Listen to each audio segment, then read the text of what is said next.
Assalamualaikum warahmatullahi wabarakatuh.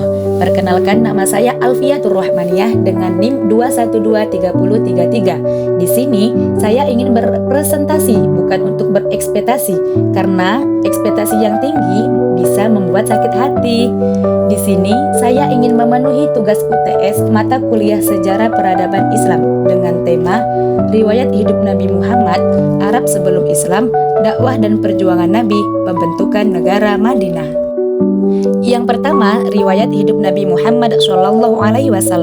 Nabi Muhammad lahir pada hari Senin, tanggal 12 Rabiul Awal tahun Gajah. Tahun Gajah bertepatan dengan 570 atau 571 Masehi.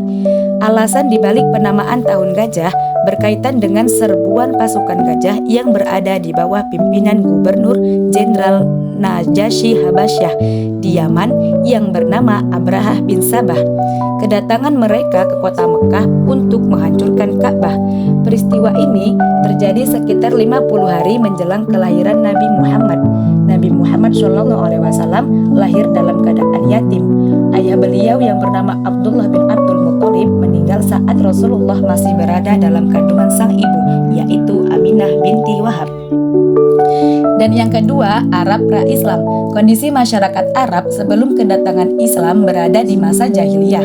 Arti dari kata jahiliyah adalah kesombongan, kemarahan, dan ketidaktahuan.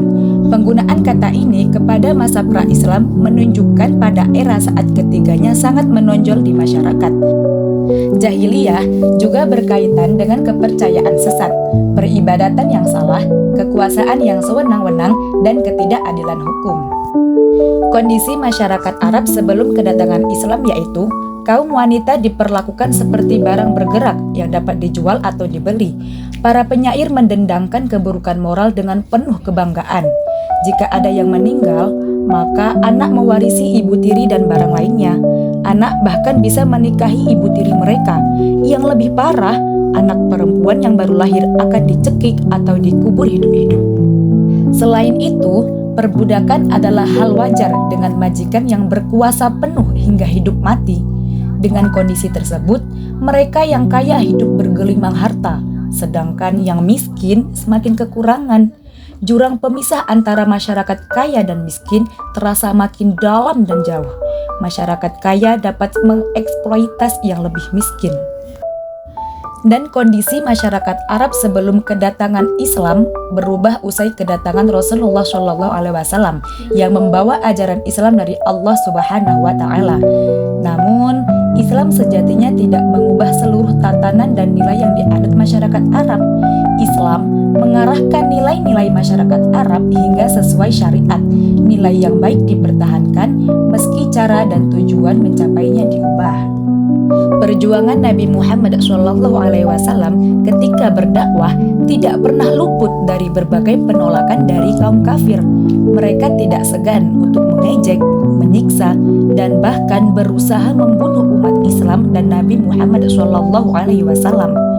Penentangan yang dibarengi dengan kekerasan lebih banyak terjadi ketika dakwah Nabi Muhammad dilakukan secara terang-terangan atas perintah Allah Subhanahu wa Ta'ala. Perjuangan Nabi Muhammad menghadapi halangan orang-orang kafir sangatlah berat.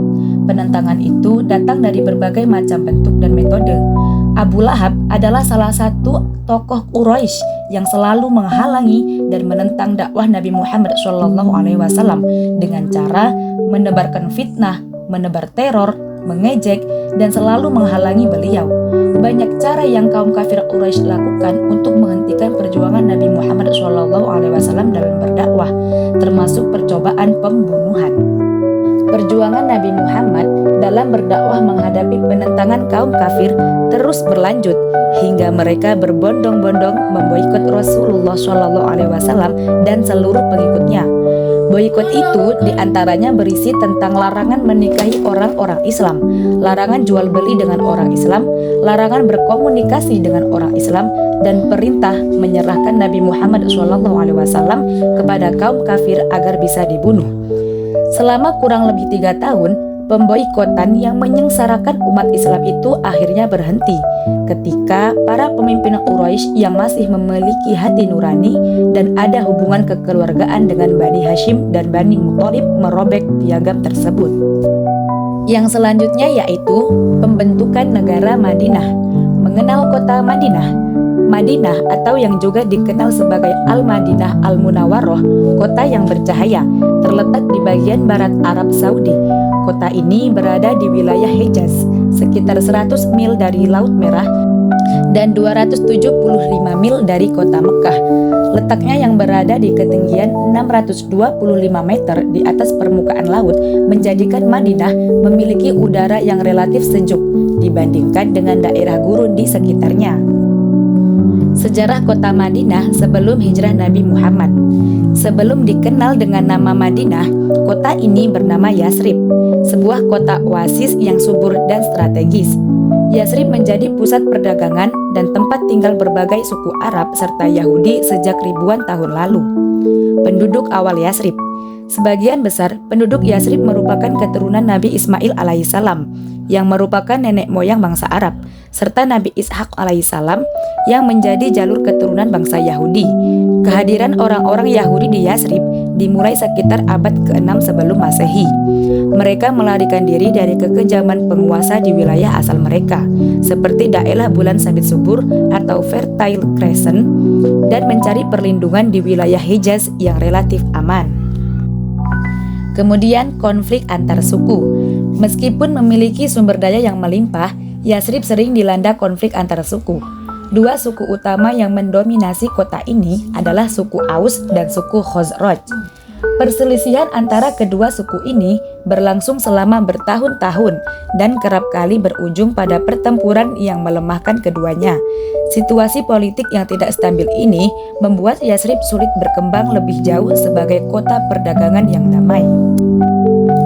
Hijrah Nabi Muhammad SAW dari Mekah ke Yasrib pada tahun 622 Masehi menjadi titik balik penting dalam sejarah kota ini. Kedatangan beliau disambut dengan penuh antusias oleh penduduk Yasrib, yang kemudian mengganti nama kota tersebut menjadi Al-Madinah Al-Munawwaroh sebagai bentuk penghormatan. Di Madinah, Nabi Muhammad mendirikan sebuah masyarakat yang berlandaskan nilai-nilai Islam. Salah satu langkah awal beliau adalah mendirikan Masjid Nabawi, yang tidak hanya menjadi tempat ibadah, tetapi juga pusat pemerintahan dan pendidikan. Masjid ini menjadi simbol persatuan umat Islam dan pusat berbagai kegiatan sosial. Selain itu, Nabi Muhammad SAW juga menyusun Piagam Madinah, sebuah dokumen yang mengatur hubungan antara berbagai komunitas di kota tersebut, termasuk Muslim, Yahudi, dan non-Muslim lainnya. Piagam ini menjadi contoh awal dari sistem pemerintahan yang inklusif dan toleran. Di bawah kepemimpinan Nabi Muhammad SAW, Madinah berkembang menjadi pusat peradaban Islam yang disegani. Kota ini menjadi basis penyebaran ajaran Islam ke seluruh Jazirah Arab dan dunia. Nabi Muhammad juga menjadikan Madinah sebagai tempat untuk membangun strategi politik dan militer yang mengukuhkan posisi Islam sebagai kekuatan baru di kawasan tersebut. Sekian presentasi bukan ekspektasi dari saya. Jika banyak salahnya ya wajar saja, karena tidak ada orang yang sukses tanpa berproses.